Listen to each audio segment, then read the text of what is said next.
গুৰুজনাই সমগ্ৰ মানৱ জাতিক একতাৰ দোলেৰে বান্ধি জাত পাত ভাষা ভাষী উচ্চ নিচ সকলো একাকাৰ কৰি আমি যে সংসাৰলৈ জীৱশ্ৰেষ্ঠ মানুহ হিচাপে আহিছোঁ, আমাৰ প্ৰকৃত মনুষ্য কৰ্ম কি, মানৱীয়তা গুণ কোনবিলাক, কেনেকৈ বিশ্ব ব্ৰহ্মাণ্ডত শান্তি প্ৰতিষ্ঠা কৰিব পাৰি, এই বাৰ্তা দিবলৈকে গুৰুজনাই এক শৰণ হৰিনাম ধৰ্ম প্ৰচাৰ কৰিছে। আমি কিন্তু বুজি পোৱাৰ অভাৱত আমি গুৰুজনাক ধৰ্মত আওজনি লৈ আমি ভাগ ভাগ হৈছোঁ। সেইটো কিন্তু আমাৰ অজ্ঞতা। আমি বুজি নোপোৱাৰ কাৰণেহে, আমাৰ ভাৱনাবোৰ ছুটি হোৱাৰ কাৰণেহে আমি কিন্তু আজি গোট গোট মাৰি জীৱন নিৰ্বাহ কৰিছোঁ। গুৰুজনাই কিন্তু সমগ্ৰ জাতিকে একতাৰ দোলেৰে বৈকুণ্ঠলৈ যাব পৰা, অৰ্থাৎ জীৱৰ সদ্গতি লভিব পৰা যিটো বিধান, সেই বিধানটো আমাক দি গৈছে। গতিকে আমি সদা সৰ্বদা গুৰুজনাৰ এই বাক্যক সাৰোগত কৰিবলৈ হ'লে আমি গুৰুজনাক শ্ৰদ্ধা ভক্তি যদি সঁচাকৈ কৰিবলৈ ভাবোঁ, তেতিয়াহ'লে গুৰুজনাৰ লেখনিসমূহ আমি কিন্তু মূল্যাংকন কৰিব লাগিব। আমি নামঘোষাৰ এটি অমৃত তত্ত্ব সকলোৱে উচ্চাৰণ কৰোঁ, দিয়ক, সকলোৱে গাব দেই। পিও পিও পিও অমিয়াৰ ধৰি হৰি ৰাম ৰাম।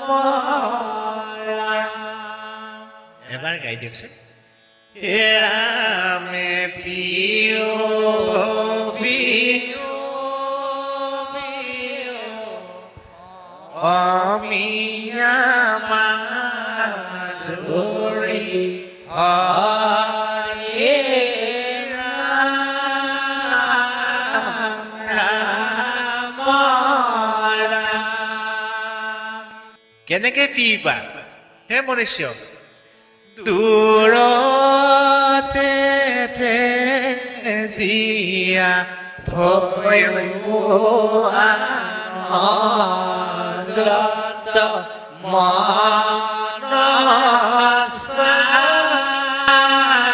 ৰাম ৰাম।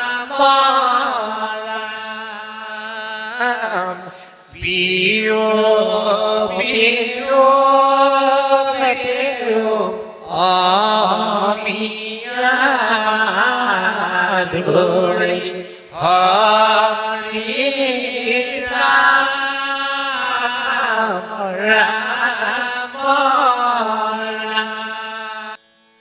এই যে সংসাৰৰ মায়াৰ যিবিলাক ঢৌ, এই মায়াৰ ঢৌবিলাকে তোমাক আমনি কৰিবই। তুমি এইবিলাকক দূৰত আঁতৰাই থোৱা, মানে দূৰতে তেজীয়া থৈও আনযত মনস্কাম ৰাম ৰাম। দূৰত সেইবিলাকক থৈ পেলাই ওচৰত কাক ল'বলৈ কৈছে? ঈশ্বৰক। কেনেকে ল'বলৈ কৈছে? হে ৰাম নামে সাধে যাৰ যেন মতয় বিলাস অজীৱা মুখ্য চাহে বৈকুণ্ঠ তদে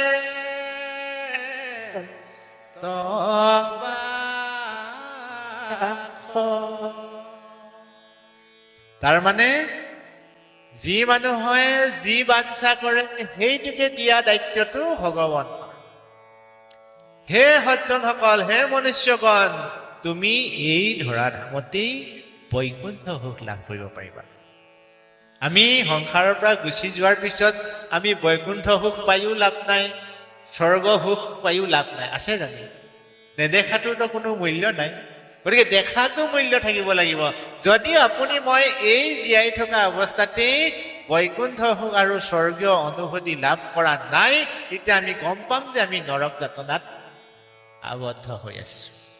আৰু এই নৰক যাতনাৰ পৰা ঊৰ্ধ্বগামী হৈ বৈকুণ্ঠ বা স্বৰ্গ সুখৰ গৰাকী হ'বলৈ হ'লে আমি ভকতৰ হং ঈশ্বৰ সাধনা একান্তই ল'ব লাগিব। আৰু যদি ইয়াকে কৰা নাযায়, তেতিয়াহ'লে আমি জীৱন কিন্তু অধোগামী নিয়াব লাগিব। আৰু এই সংসাৰখনত মানুহে জীৱনৰ সফলতাৰ শিখৰত উপনীত হ'ম বুলি সকলোৱে ভাবে, কিন্তু মায়াৰ যিডাল শকত কটকটীয়া এনাৰ্জৰী, এই মায়াৰ এনাৰ্জৰীৰ পৰা আপুনি মই নিজক বচাই ৰাখিব নোৱাৰাৰ কাৰণে আমাক মায়াই চাকনৈয়াই টানি লৈ গৈছে, চাউতকে টানি লৈ গৈছে, চাউতকে। আপুনি মন কৰিব, সন্মুখত দেখা যিবিলাক বস্তু অপ্ৰয়োজন, সেই বস্তুবিলাকে আপোনাক মোক বেছি আকৰ্ষণ কৰে। আনে কিবা এটা ভাল দেখিছে, সেইটো তেওঁৰ যোগ্য, মই মোক বুজাব নোৱাৰো যে মোকো সেইটোৱেই লাগে, নহয়নে? আনে 10,000 টকীয়া মোবাইল এটা লৈছে, মোৰ সামৰ্থ্য আছে, মই লোৱাত আপত্তি নাই। কিন্তু ডাঙৰ কথা হ'ল এইটোৱে যে আজি ঘৰখনত 5জন যদি সদস্য আছে, 5জনকে এনেকুৱা ডাঙৰ মোবাইল প্ৰয়োজন হলো। কাৰোবাৰ যদি অকণমানি মোবাইল এটা আছে, সি আজি অনাদৰ পালে। আৰু ডাঙৰ মোবাইলৰ দাম 10,000 টকাৰ পৰা কমত আপুনি নেপায়। ঘৰখন চলিবলৈকে দিগদাৰ, অথচ 5জন সদস্যক 5টা মোবাইল লাগে, 5 দুগুণ 50,000 টকা। প্ৰত্যেক মাহে তাত ৰিচাৰ্জ কৰিব লাগিব। হোৱাটো নোহোৱাটো আমি কথা পাতি ব্যস্ত থাকিব লাগিব। ঘৰখনত কিমান খৰচ আছে মন কৰকচোন। গেছৰ খৰচ, কাৰেণ্টৰ বিল, টিভি ৰিচাৰ্জ, মোবাইল ৰিচাৰ্জ, ল'ৰা ছোৱালীক পঢ়া শুনা, অতিথি হোৱা, কাপোৰ কানি পিন্ধা, আচবাব পত্ৰ কিনা, ফুৰিবলৈ যোৱা, ইত্যাদি ইত্যাদি। অকল খৰচ খৰচ খৰচ খৰচ, চাৰিওফালে খৰচ। আমি যদি মিতব্যয়িতা নহওঁ, আমি যদি নিজক সুন্দৰকৈ নিয়ন্ত্ৰণ নকৰোঁ, তেতিয়াহ'লে আমি সফলতাৰ শিখৰলৈ যাম নে দৰিদ্ৰতাৰ ঘৰলৈ যাম কওকচোন? অল্প আৰ্জন বিস্তৰ ভোজন, অল্প আৰ্জন বিস্তৰ ভোজন জানিবা তাৰ দৰিদ্ৰ লক্ষণ। আমি দৰিদ্ৰ লক্ষণবিলাক ইয়াতে ফুটি উঠিছে। ভকতৰ সংগলৈ যাব লাগে, আমি ভকতৰ সংগৰ পৰা পিছুৱাই আহিছোঁ। মায়াৰ বশৱৰ্তীত কমকে আশ্ৰয় ল'ব লাগে, আমি মায়াৰ বশৱৰ্তীত বেছিকে সময় দিছোঁ। আমি উত্তৰণ ঘটাব পাৰিম? কেতিয়াও নোৱাৰো। এই কথাষাৰ কোনে দৃষ্টি নিক্ষেপ কৰিছিল? আমাৰ গুৰুজনাই। আমাৰ অ কৃষ্ণ আমাৰ ইষ্ট দেৱ শংকৰা, আমাৰ গুৰু ৰাম নামৰ নৌকাখনি ভকত কল্পতৰ। আমাৰ ইষ্ট দেৱতা কোন? কৃষ্ণ, ঈশ্বৰ আমাৰ ইষ্ট দেৱতা। আমাৰ গুৰু কোন? মহাপুৰুষ শ্ৰীমন্ত শংকৰদেৱ। এই সংসাৰৰ জয়যাত্ৰা সামৰি আমি যেতিয়া সংসাৰৰ পৰা গুচি যাম, আমাক এখন নৌকা লাগিব। বিশ্ব ব্ৰহ্মাণ্ডখন যদি সাগৰ হয়, নৌকা এখনৰ অবিহনে, জাহাজৰ অবিহনে আমি কেনেকে পাৰ হ'ম? সেই নৌকাখন কি? ৰাম নাম। কোনে ৰাম নাম পৰিচালনা কৰে? ভকতসকলে। ৰাম নামৰ নৌকাখনি ভকত কল্পতৰু। গতিকে হে মোৰ অনৌজ, হে মোৰ সতীৰ্থ বন্ধু, আজি আমি ইমান দিনে যদি ভকতৰ বাক্য পালন কৰি আছিলোঁ, ভালেই কথা। যদি আমি ভকতৰ বাক্য আজ্ঞা অনুৰোধ পালন কৰা নাই, তেতিয়াহ'লে কিন্তু আমি ঈশ্বৰৰ কৰোণাৰ পৰা বঞ্চিত হৈছোঁ দেই। আৰু আজিয়ে আমি সংকল্প ল'ম, প্ৰভু মই যেন সদায় তোমাৰ দাস হৈ সংসাৰত জীয়াই থাকিব পাৰোঁ। ধৰ্মগ্ৰন্থৰ উপৰিও পাঠ্যপুথিটো আমি পাইছিলোঁ তোমাৰ মহিমা অসীম অপাৰ বিশ্বৰ পালক তুমি অতি কাৰুণিক পৰম দয়ালু ধৰ্ম বিচাৰৰ স্বামী তোমাকেই প্ৰণামো কৃপা ভিক্ষা কৰোঁ পোন পাতে নিবা মোক যি পোন বাটত চলিছে সদায় তজু কৃপা পাত্ৰ লোক নহয়নে কুপথ পথিত যি পথে চলে সি পথে নিনিবা মোক নাইবা চলিছে যি পথত প্ৰভু পথভ্ৰষ্ট যত লোক আমি তেতিয়া পঢ়িলো কবিতাটো এতিয়া যদি প্ৰয়োগ নকৰোঁ কেনেকৈ হ'ব নহয়নে আমি ইয়াত প্ৰয়োগ কৰিব লাগিব ঘৰখনত ধুনীয়া খাদ্য ভৰি আছে পাকঘৰত আপুনি ৰান্ধক আকৌ নিজেও খওক আনকো খুৱাওক তেতিয়াহে ভিতৰত থকা সুস্বাদু আহাৰৰ মূল্য পাব যদি সুস্বাদুৰ আহাৰ থাকি আপুনি ৰন্ধা নাই আপোনাতকৈ বাৰু কোনোবা অকৰা মানুহ আছেনে গতিকে আমি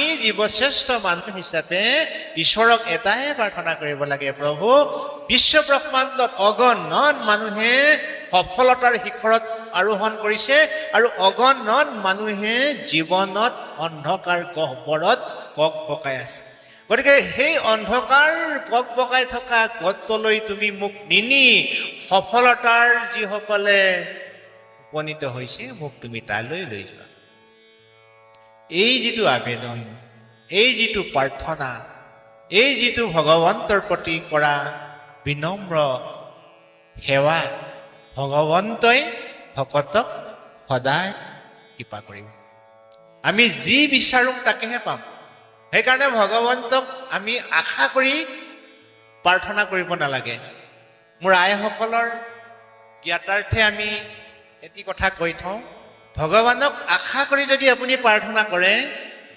তেতিয়াহ'লে আপোনাৰ সেই আশাটোহে পূৰণ হ'ব বাকীখিনি ৰৈ যাব আই ভগৱন্তক নিৰাশভাৱেৰে সৰ্বস্ব দি দিয়ক না ভগৱন্তে আপোনাক গোটেইখিনি দিব যদি আপুনি ভগৱন্তক এটা আশা কৰি খোজা যায় প্ৰভু সেই আশাটো আপোনাক পূৰণ কৰিব কিন্তু বাকী আশাখিনি ৰৈ যাব সেইকাৰণে নিৰাশভাৱে ভগৱন্তকে আমি সৰ্বোচ্চ অৰ্পণ কৰি পেলাই যদি আমি ঈশ্বৰক প্ৰাৰ্থনা কৰোঁ শ্ৰদ্ধা কৰোঁ ভক্তি কৰোঁ সেৱা কৰোঁ ঈশ্বৰে আমাৰ আটাইখিনি অভাৱ আজি নহয় কালিলৈ এদিন হ'ব আমাৰ উন্নতি উজলাম লাহে লাহে জনমভূমি এটুপ এটুপ পৰি ডাৱৰৰ পানী পৰি ভৰি গ'ল বহল সাগৰ এই বিশ্ব ব্ৰহ্মাণ্ডও এদিন সৃষ্টি হোৱা নাই এই সংস্কাৰমুখী জীৱনটো এদিনতে সৃষ্টি হোৱা নাই আমাৰ জীৱনৰ প্ৰত্যেকৰে সমস্যাবোৰ একেদিনাই কেতিয়াও শেষ হৈ নাযায়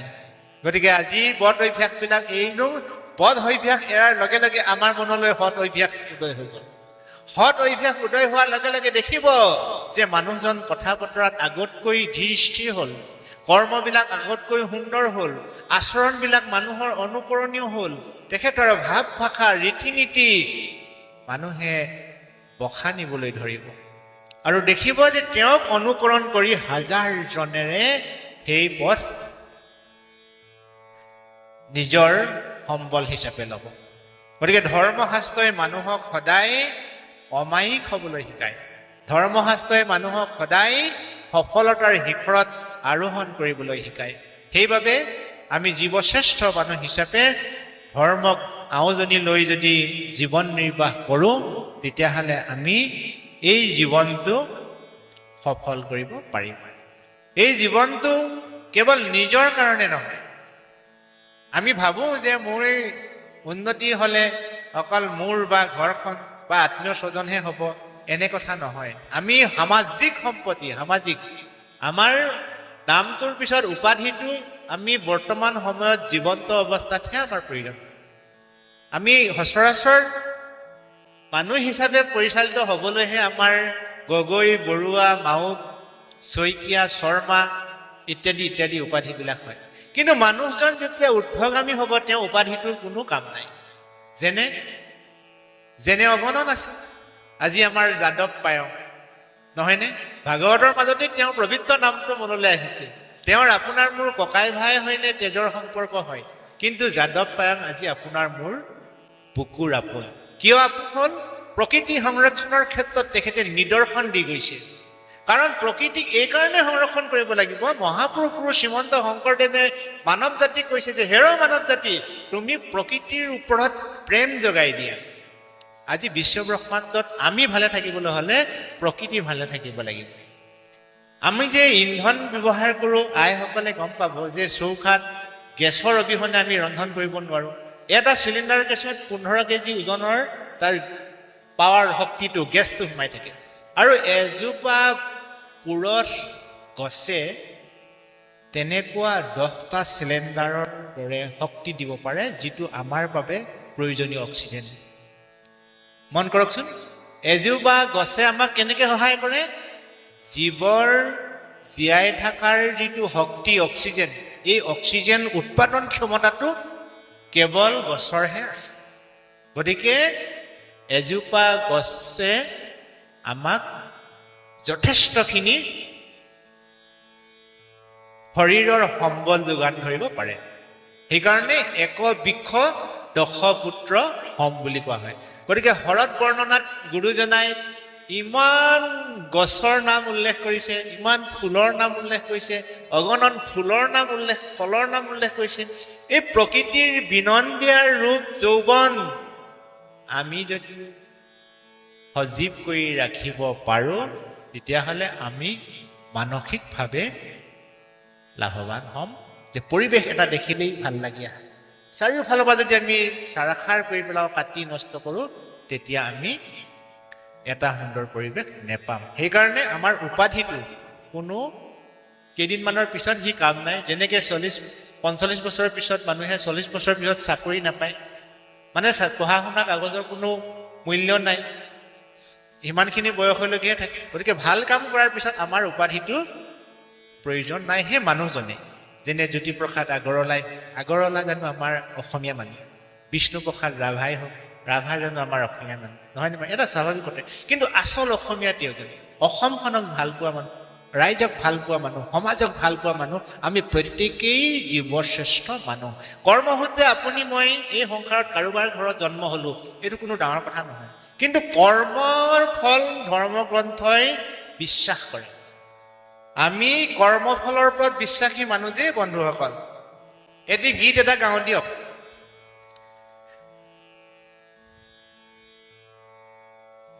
কৰ্ণই বোলে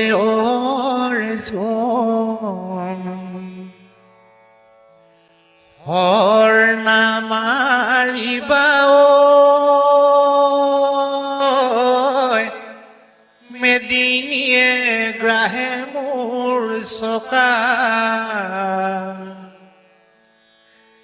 বুজিছো কৃষ্ণ তোমাৰে চালনা, এয়া মোৰ সংকটৰ বেলা। এটা কৰুণ গীত। কৰ্ণই কান্দিছিলে। কৰ্ণ এজন বীৰ, মহাবীৰ। কেতিয়া কান্দিছিলে? যেতিয়া যুদ্ধক্ষেত্ৰত তেওঁৰ ৰথৰ চকাটো মাটিত সোমাই গৈছিল। মাটিত সোমাই যোৱাৰ লগে লগে তেওঁ কৈছিল, হে অৰ্জুন, মই এতিয়া নিৰস্ত হৈ গলো, অকণমান ৰবা না, মই ৰথখন উলিয়াই লওঁ, মই নিৰস্ত হৈ আছো, অকণমান তুমি ৰবা, মই আকৌ তোমাৰ লগত ৰথ কৰিম। আৰু সেই মুহূৰ্তটোত ঈশ্বৰে অৰ্জুনক কেনেকে বুজাইছিল শুনক। সখা অৰ্জুন, তুমি পলম নকৰিবা, নিমিষতে তুমি হৰ প্ৰয়োহাৰ কৰা সেই দুৰাচাৰী কৰ্ণলৈ। কিয় তুমি তেওঁক ৰৈ আছা হৰ প্ৰহাৰ কৰাত? তেতিয়া অৰ্জুনে অবাক দৃষ্টিৰে কৃষ্ণৰ মুখলৈ চাইছিল। কৃষ্ণই কৈছিল, সখা, যিদিনাখন অভিমন্যুই এটি সৰু শিশু হৈ ৰণাংগস্থলীত আহিছিল, সেইদিনাখন জানো কৰ্ণ নাছিল যাক সপ্তভেদী প্ৰহাৰ কৰি অকণমানি শিশুটিক বধ কৰিছিল? সেইদিনাখন দয়া মায়া কলৈ গ'ল?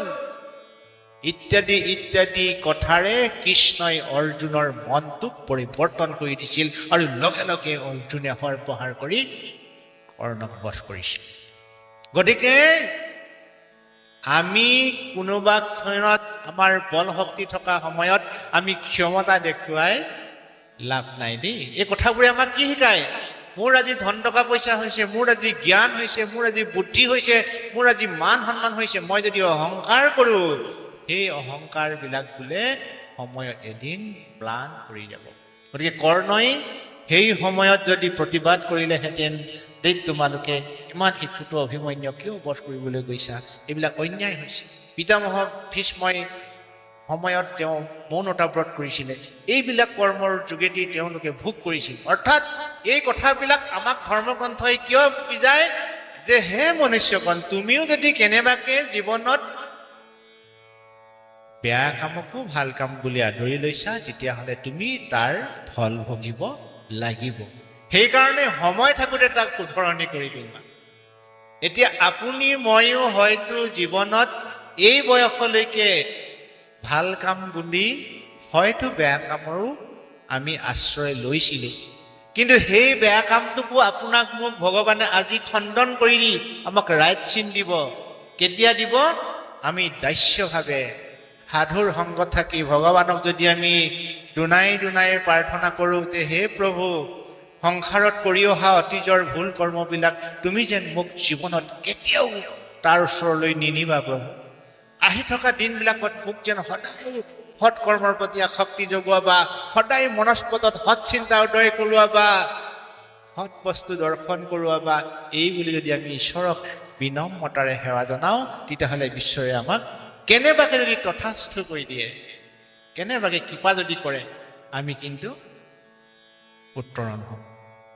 আৰু ইয়াকে কৰাৰ বিপৰীতে আপুনি মই পূৰ্ণব্ৰহ্ম ভগৱন্তক আৰাধনাৰ বিপৰীতে আমি যদি বেলেগ কাৰোবাৰ ওচৰত আশ্ৰয় ল'বলৈ যাওঁ, তেতিয়াহ'লে কিন্তু আমি ভুল কৰা হ'ব। ধৰ্মগ্ৰন্থই, গীতা শাস্ত্ৰই হওক বা ভাগৱত গ্ৰন্থই হওক, এটাই কথা কৈছে যে কৃষ্ণ কৃষ্ণ কৃষ্ণ, ঈশ্বৰ ঈশ্বৰ ঈশ্বৰ। ঈশ্বৰৰ অবিহনে কিন্তু তুমি জীৱন কেতিয়াও মহীয়ান কৰিব নোৱাৰা বন্ধু। এটা প্ৰশ্ন আহিব পাৰে, আমিতো ঈশ্বৰ বুলি বাকী দেৱতাসকলকো সন্মান কৰোঁ, দেৱতা পূজা কৰাটো কি অপৰাধ? আপোনাৰ মনত হয়তো ভাবিব পাৰে যে মই অতীজৰ পৰা শিৱ ভক্ত আছোঁ, আজি শিৱ ভক্ত হোৱাত কিবা মোৰ অপৰাধ আছে। আমাৰ মগনা গাঁৱলৈ মন মাউতক নিমন্ত্ৰণ কৰা হ'ল, মন মাউতেতো কৈ থৈ গ'ল যে অকল ঈশ্বৰৰ কথা, তেতিয়াহ'লে দেৱী আৰু দেৱতাসকলৰ কথা তেওঁ যে এবাৰো নক'লে। এই কথাষাৰ সমিধান আপোনাক দিবলৈ আমি প্ৰয়াস কৰিছোঁ। এদিনাখনৰ কথা, আপুনি মই যেনেকৈ ভাল পাই বিয়া বাৰু পাতিছোঁ, ল'ৰাটোৱে ছোৱালীজনীক ভাল পায়, ছোৱালীও ল'ৰাক ভাল পায়, কোনোবাই কাৰোবাৰ ঘৰখনৰ মানুহে চাই দি বিয়া বাৰু পতুৱাই, এয়াই জীৱন নহয় জানো আমাৰ? ঠিক তেনেকৈ নিজে ভাল পাই বিয়া পতা এজন পূজনীয় দেৱতাৰ নাম হৈছে শংকৰ। বৰ ভাল পাইছিল সতীক, দুয়ো বিবাহ হ'ল। বিবাহৰ পিছত আমি যেনেকৈ ঘৰলৈ যাওঁ, শহু দেউতাৰ ঘৰলৈ যাওঁ, কিন্তু দুৰ্ভাগ্যৰ কথা, শিৱ শংকৰে শহু দেউতাৰ ঘৰলৈ যোৱাৰ ৰাস্তা তেওঁ মুকলি কৰি ল'ব নোৱাৰিলে। কাৰণ শহু দেউতাই অৰ্থাৎ দক্ষ ৰজাই জোঁৱাই শিৱ শংকৰক তেওঁ আচৰণ আভৰণ দেখিয়ে জোঁৱাই বুলি স্বীকৃতি নিদিয়ে। দেউতাকৰ ঘৰলৈ যাবলৈ কাৰণো মন নাযায়। এটি মহা অনুষ্ঠান আয়োজন কৰা সম্ভেদ পাই ছোৱালীজনীয়ে ঘৰলৈ যাবলৈ বাউল হৈ উঠিল। বাৰে বাৰে নিজৰ স্বামীক কৈছে যে হে স্বামী, মোক ঘৰলৈ যাবলৈ দিয়া না, মোৰ বৰ মনত পৰিছে দেউতালৈ। দেউতাই সিদিনাখন যি ক'লে, এতিয়া চাগে নকয়, মোক আদৰিব, মোক সম্ভাষণ জনাব। কিন্তু স্বামীৰূপী শংকৰে সতীক বাৰে বাৰে বুজাইছে, হে প্ৰিয়া, তুমি এই ভুল নকৰিবা, তুমি নালাগে যাব। কিন্তু স্বামীৰ কথা গুৰুত্ব নিদি সেই সতীয়ে দেউতাকৰ ঘৰলৈ যাবলৈ ওলাল। তেতিয়াই সেই স্বামীৰূপী শংকৰৰ অন্তৰখন হেমেকি গৈছিল। তুমি গুচি গলে ও প্ৰাণপ্ৰিয়া, কেনেকৈ থাকিম কৈলাশ, কোনেনো মাতিব, কোনে চাই যাব, কোনেনো মাতিব, কোনে চাই যাব, স্বামী বুলি ভোলানাথ। আমাৰ ভকতসকলে, শিল্পীসকলে ইমান সুন্দৰকৈ গীতটো উপস্থাপন কৰিছে যে ইয়াৰ মায়াৰ পাশত আবদ্ধ এজন পূজনীয় দেৱতাৰ কথা, যি দেৱ শংকৰে নিজৰ ভাৰ্যাকো বুজাব পৰা নাই। চব মন কৰক, পৰিণতি কি হ'ল? স্বামীৰ কথা অৱজ্ঞা কৰি সতীয়ে দেউতাকৰ ঘৰলৈ গৈ নিজৰ জীৱন উচৰ্গা দিব লগা হ'ল। গতিকে সেই দেৱসকলে নিজকো বোলে ৰক্ষণাবেক্ষণ দিব পৰা ক্ষমতাটো নাই বুলি ধৰ্মশাস্ত্ৰই কৈছে। উদাহৰণ চাওঁ বুলি ক'লে অলেখ আছে। সকলোৱে আমি পাই অহা এটি উদাহৰণ এবাৰ হাতযোৰ কৰি আকৌ লওঁ দিয়ক। ব্ৰহ্মায়া দিব জীৱ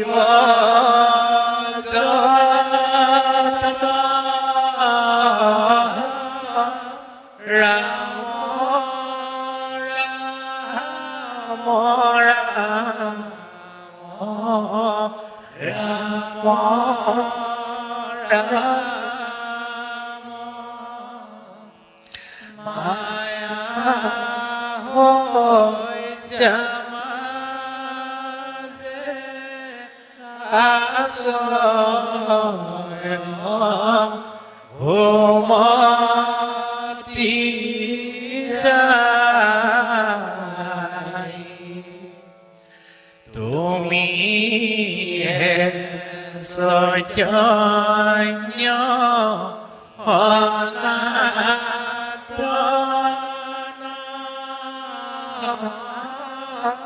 ৰাম ৰাম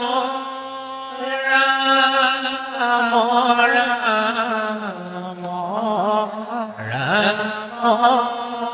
ৰাম,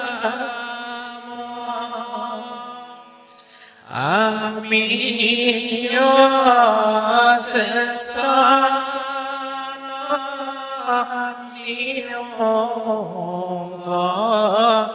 নাথ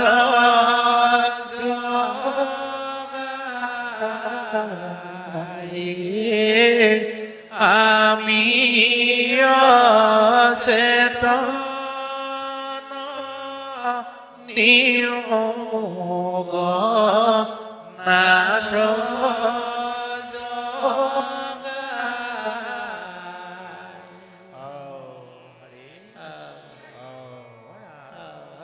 কৃষ্ণ।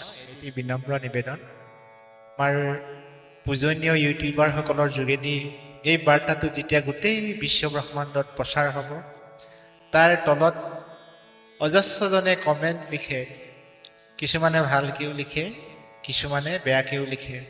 গতিকে সেই সকলৰ জ্ঞাতাৰ্থে মই বৰ ভক্তিৰে সেৱা জনাইছোঁ। জ্ঞানৰ পৰিধি অনুপাতে অধ্যয়নে ঢুকি পোৱালৈকে আমি যিমানবিলাক কথা এতিয়ালৈকে উপলব্ধি কৰিছোঁ, সেই তথ্য ভিত্তিতহে কথাখিনি প্ৰয়োগ কৰা হৈছে। ইয়াত কোনো নিজস্ব মত প্ৰয়োগ কৰা নাই। গতিকে সকলো আজি আমি ইয়াত যিমানে কথাখিনি শুনাৰ সৌভাগ্য হৈছে, কালিলৈ আমি মোবাইলটো টেপিলে এই কথাখিনি ওলাই যাব। গতিকে আমি যাতে কথাখিনি চালি জাৰি চাই ল'ব লগাখিনি লৈ এৰিব লগাখিনি এৰিব লাগে, সেইটোৱে আমাৰ বুদ্ধিমানৰ কৰ্তব্য। গুৰুজনাই এক ঈশ্বৰবাদৰ ওপৰত গুৰুত্ব দিছে যদিও কোনো দেৱতা বা কোনো দেৱী জাতিটোক নিন্দা কৰিবলৈ কাকো কেতিয়াও কোৱা নাই। নিনিন্দিবা নিহিংসিবা। দেৱতাসকল দেৱীসকল পৰম ব্ৰহ্ম ভগৱন্তৰ ভক্ত। ভগৱন্তই তেওঁলোকক ভাল পায় আৰু আপোনাক মোকো ভগৱন্তই ভাল পায়। কথাটো মই অনৌসকলৰ জ্ঞাতাৰ্থে আকৌ কৈছোঁ, দেৱতাসকল আৰু দেৱীসকল যেনেকৈ ভগৱন্তৰ প্ৰিয়, সংসাৰত থকা ভকতসকল আইসকলো তেনেকৈয়ে ভগৱন্তৰ প্ৰিয়।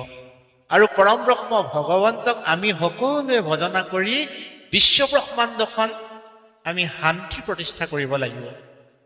বিশ্ব ব্ৰহ্মাণ্ড শান্তি হ'লেহে ভগৱন্তৰ সৃষ্টি কামত খাটিব।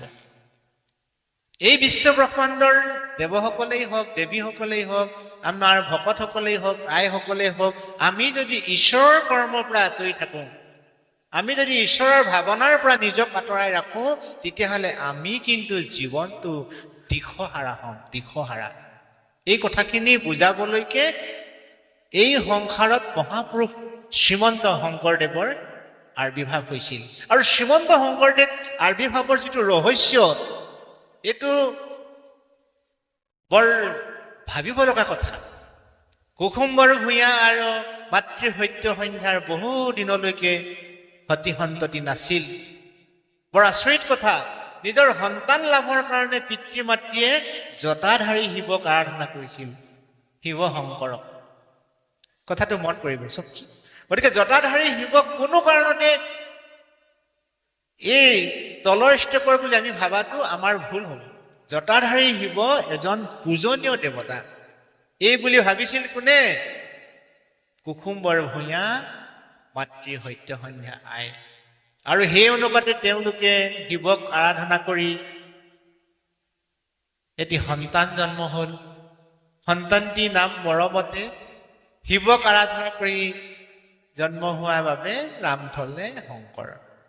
চাওকচোন, ইয়াৰ এটা বিশদ তত্ত্বগধুৰ কথা আছে। গতিকে কথাখিনি আমি আজি বিশেষ ভিতৰলৈ সোমাব খোজা নাই। জটাধাৰী শিৱক আৰাধনা কৰি বৰ লাভ কৰি সন্তান জন্ম হোৱাৰ কাৰণেই সেই সন্তানটিৰ নাম পিতৃ মাতৃয়ে শংকৰ ৰাখিলে।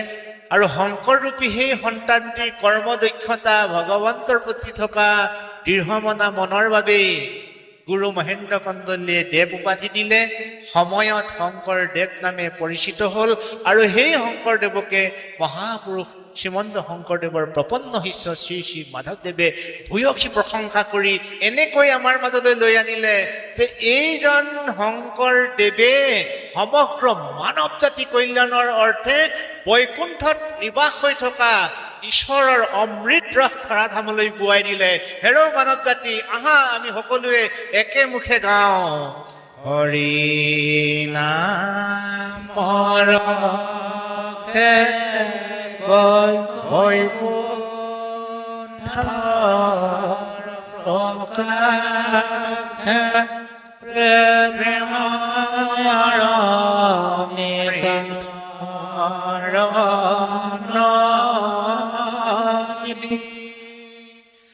শ্ৰীমন্ত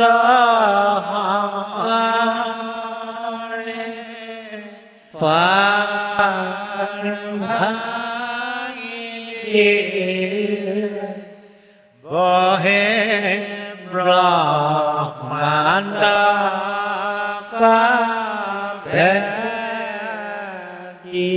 বহে ব্ৰহ্মাণ্ড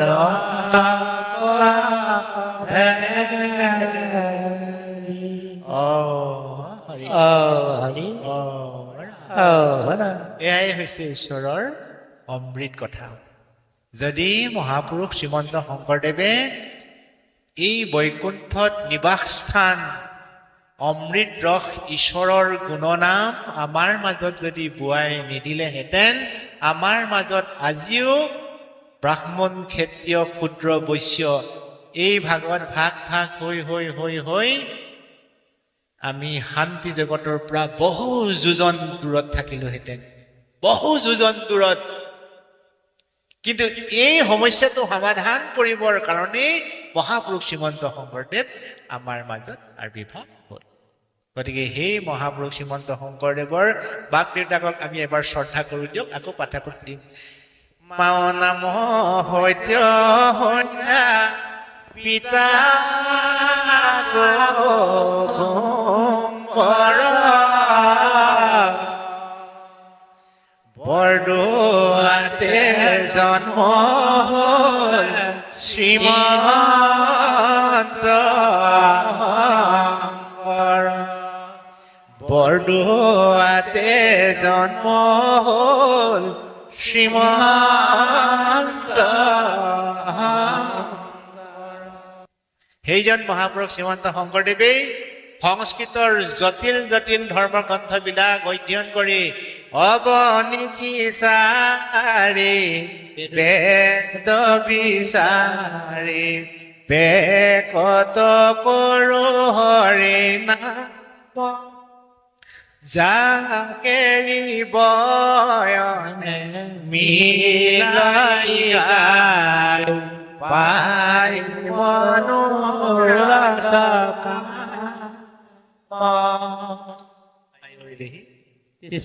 সুগম পথ ৰচনা কৰিলে আৰু এই ভাগৱত শাস্ত্ৰ হৈছে সংস্কৃতৰ জটিল শব্দৰ পৰা সংস্কাৰমুখী ভাৱনাৰে ৰূপায়ণ কৰা একোখন গ্ৰন্থ যি গ্ৰন্থত ঈশ্বৰৰ গুণনামেৰে ভৰপূৰ